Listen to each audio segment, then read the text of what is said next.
Hallelujah. बोलो यीशु मसीह की जय जय जय जय। हम यहाँ पे देखते हैं एफेसियों की पत्री उसका 4था अध्याय 1 से हम 11 तक पढ़ेंगे। इसलिए मैं जो प्रभु के बंदी हूँ तुमसे विनती करता हूँ कि जिस बुलाहट से तुम बुलाए गए थे उनके योग्य चलो, अर्थात तो सारी दीनता और नम्रता सहित और धीरज धर के प्रेम से एक दूसरे की सहलो और मेल के बंधन में आत्मा की एकता रखने का यत्न करो।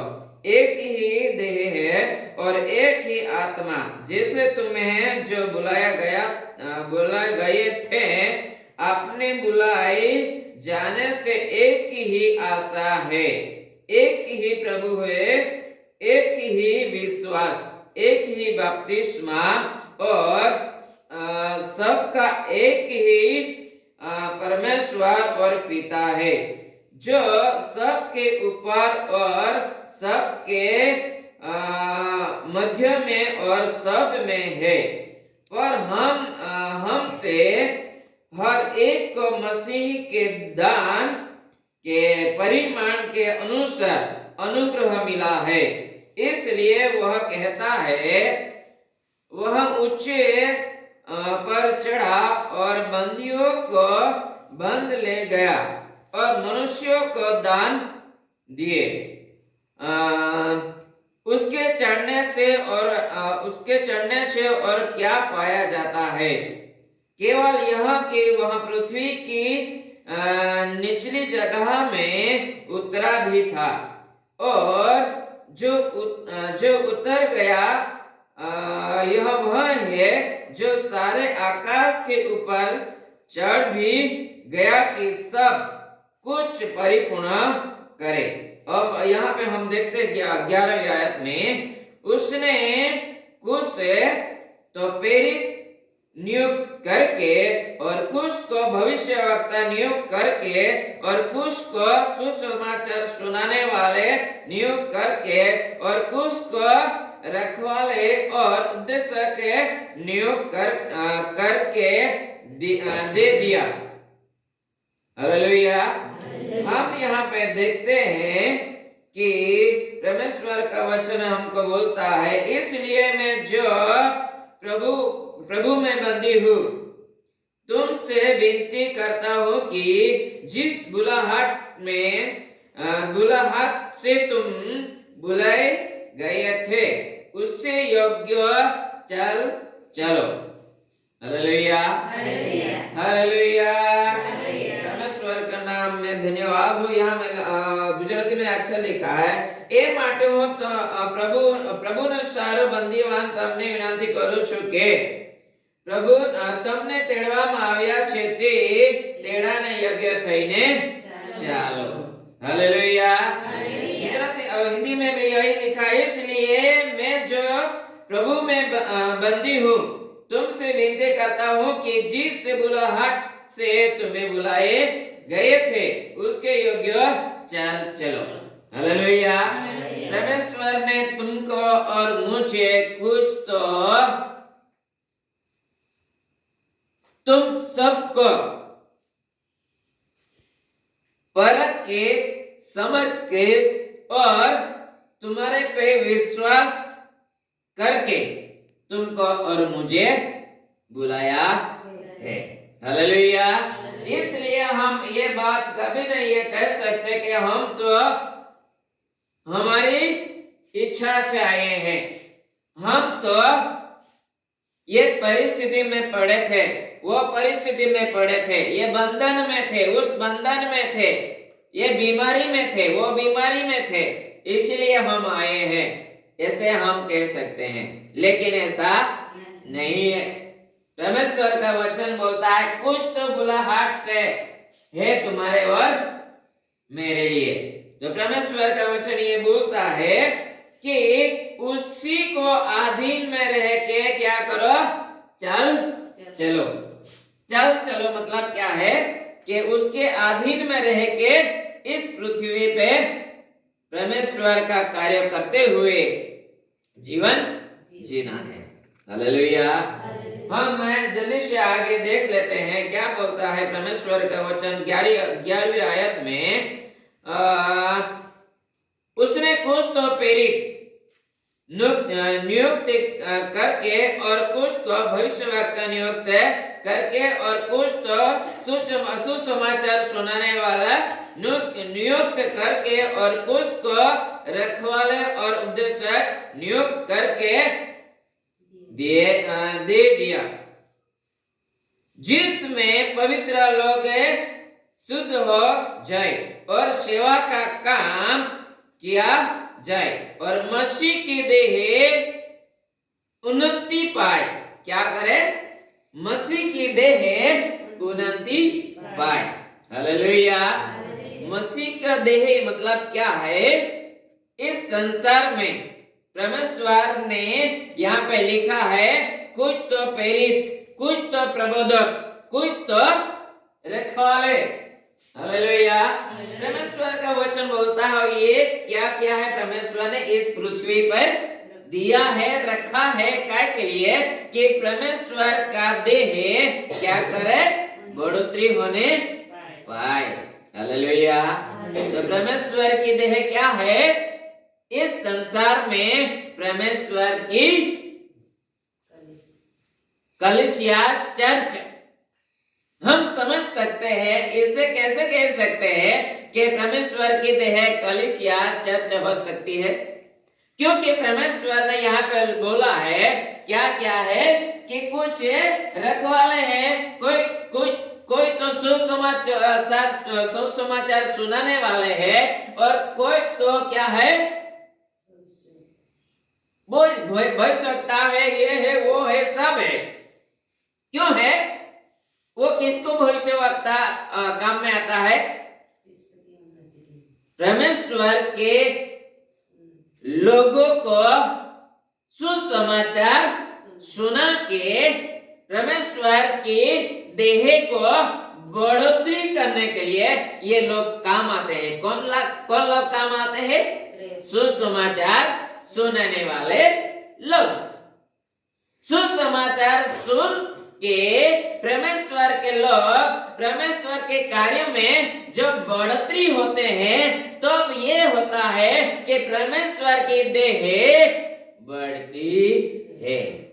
अब हमको और किसी को भी ये बात हो सकता है नहीं समझ में आई, तो ये एक निश्चय आप समझ जाइए कि इस संसार में परमेश्वर ने सुसमाचार सुनाने वाले लोग रखा है कि नहीं रखा है? रखा है। किसके लिए? किसको सुसमाचार किसको सुनाते हैं? चल ये बात बोलो, किसको सुनाते हैं? सुसमाचार सुनाने वाला किसको सुसमाचार सुनाता है? परमेश्वर को सुनाता है। तो मनुष्यों को ना, वो कौन से मनुष्यों को? जो परमेश्वर की कलीसिया कहलाती है। परमेश्वर के कलीसिया में जो लोग आते हैं वो परमेश्वर की चर्च कहलाती है, उसको सुनाते हैं ना। इसलिए यहीं पे हम वही बात देखते हैं कि परमेश्वर की देह बढ़ने पाए। बराबर आयत में क्या लिखा है वहां देखते हैं, जिससे पवित्र लोग, अब अच्छी तरह से समझ सकते हैं, जिससे पवित्र लोग सिद्ध हो जाए और सेवा का काम किया जाए और मसीह की देह उन्नति पाए। हालेलुया। मसीह की देह उन्नति पाए। मसीह की देह कौन सी है? परमेश्वर की चर्च, कलीसिया। हालेलुया। सुसमाचार उन्हीं को सुनाते हैं ना जो परमेश्वर ने संसार में दिया है। हालेलुया। हालेलुया। इस वचन से मुझे बहुत प्रेरणा मिली, इसलिए मैंने ये आपको भी और जो जितने भी सुनेंगे उसको भी सुनाने के लिए मैंने ये एक इच्छा दर्शाई। हालेलुया। अगर इसमें हमको ये बात समझ में आ जाए कि परमेश्वर की देह बढ़ाने में सुसमाचार सुनाने वाले का हाथ है, तो ये निश्चय आप जान लीजिए कि मसीह की देह कौन सी हो सकती है? चर्च मसीह की देह हो सकती है। हालेलुया। अब ये बात हम निश्चय जान लेते हैं, मसीह की देह को बढ़ोतरी करना है, तो मसीह की देह को हम बढ़ा सकते हैं या परमेश्वर मसीह की देह को बढ़ा सकता है? आप क्या बोलते हैं? मसीह की देह को बढ़ाना है तो परमेश्वर मसीह की देह को बढ़ा सकता है या हम मसीह की देह को बढ़ा सकते हैं? कौन बढ़ा सकता है मसीह के देह को?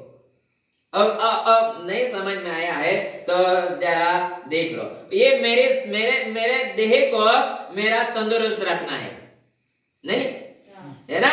मेरा शरीर को तंदुरुस्त रखना है, तो काम मेरा करना है कि मुझे कोई काम करके देगा? मेरा शरीर को तंदुरुस्त है, मेरा ही रखना है, तो मुझे काम करना पड़ेगा या नहीं करना पड़ेगा? मेरे शरीर के लिए कुछ खरीद के ला के टाइम पे मुझे खाना मिलना चाहिए। खाना मिले इसलिए मुझे वो हासिल करना, कैसे भी काम करके, ये करके वो करके हासिल करना मेरी फर्ज है या किसी और की फर्ज है? खुद की फर्ज है ना। मेरा शरीर मैं ही क्या कर सकता हूँ?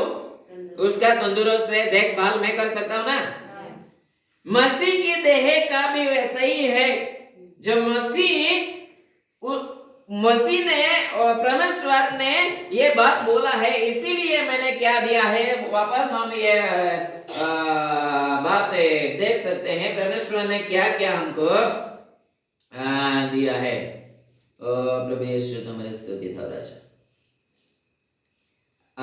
11वीं आयत में उसने कुछ तो प्रेरित नियुक्त किया और कुछ तो भविष्यवक्ता नियुक्त किया और कुछ तो सुसमाचार सुनाने वाले नियुक्त करके और कुछ को रखवाले और कुछ उद्देश्यों का नियुक्त किया।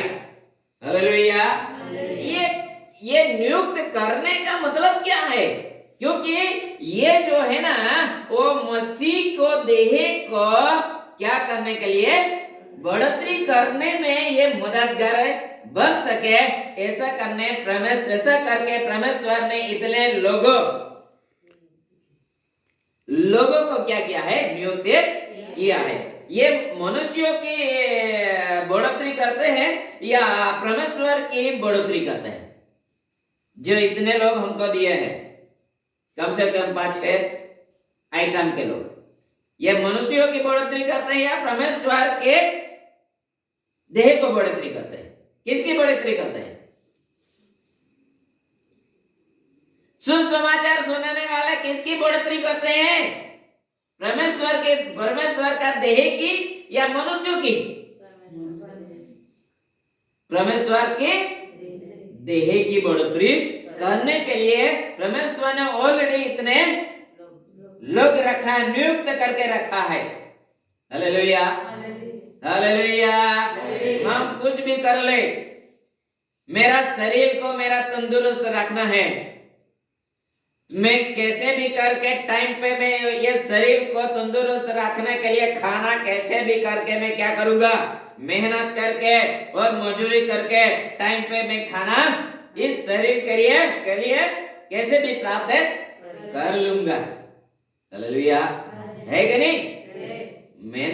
मेरा तंदुरुस्त है, मेरे शरीर को रखना है, तो कैसे भी करके मैं टाइम पर रख लूंगा ना, मेहनत करके मजदूरी करके कैसे भी।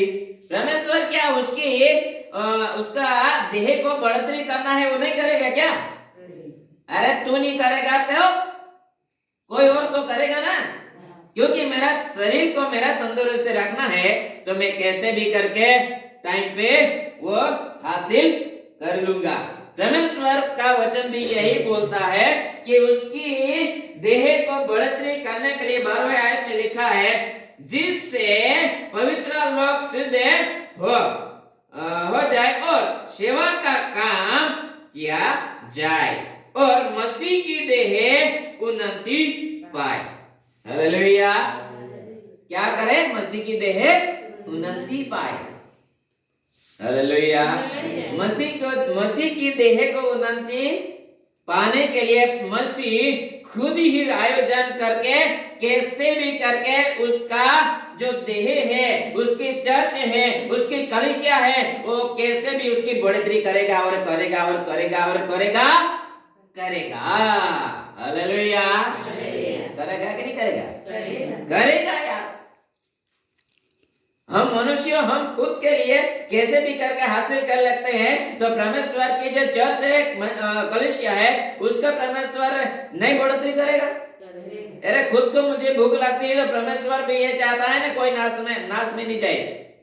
परमेश्वर इसी इच्छा थे पुत्र यीशु को भेजा ना, कोई नाश में जाना नहीं चाहिए। तो उसका देह को वो बढ़ोतरी नहीं कर सकता है क्या? जब आप करेंगे तो भी उसका देह बढ़ोतरी होगा क्या? नहीं। संसार में कितने हैं प्रजा पड़ी है, कितने लोग पड़े हैं, हम नहीं करेंगे तो वो तो करेगा। हालेलुया। एक बात बोल के मैं खत्म करता हूँ। एक बात बोलते हैं, जो भोगू भाई मुझे काम पे नहीं बुलाएगा, मैं उसके यहाँ काम पे जाता हूँ, वो मुझे काम पे नहीं बुलाएगा, क्या उस दिन मुझे खाना नहीं मिलेगा? मिलेगा। क्यों मिलेगा?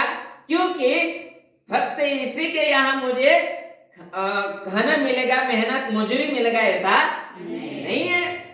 तू मेहनत कर यार, किधर भी तुझे मजूरी मिल जाएगी। मैं भूखा थोड़ा रहूंगा।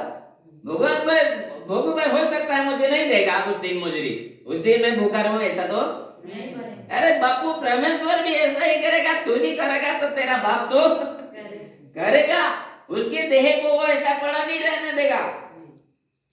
अगर मैं सुसमाचार नहीं फैलाऊंगा, सुसमाचार नहीं बोलूंगा, सुसमाचार नहीं प्रचार करूंगा, मेरे जगह पे कोई और भी परमेश्वर खड़ा कर देगा। हालेलुया। प्रियो ऐसा मत सोचो मैं कर लूंगा, मेरे सिवा और कोई नहीं कर सकता, ऐसा नहीं है। परमेश्वर कैसे भी उसका देह को बढ़ोतरी कर सकता है। हालेलुया। हालेलुया। इस वचन से आप सबको परमेश्वर आशीषित करे। आमीन।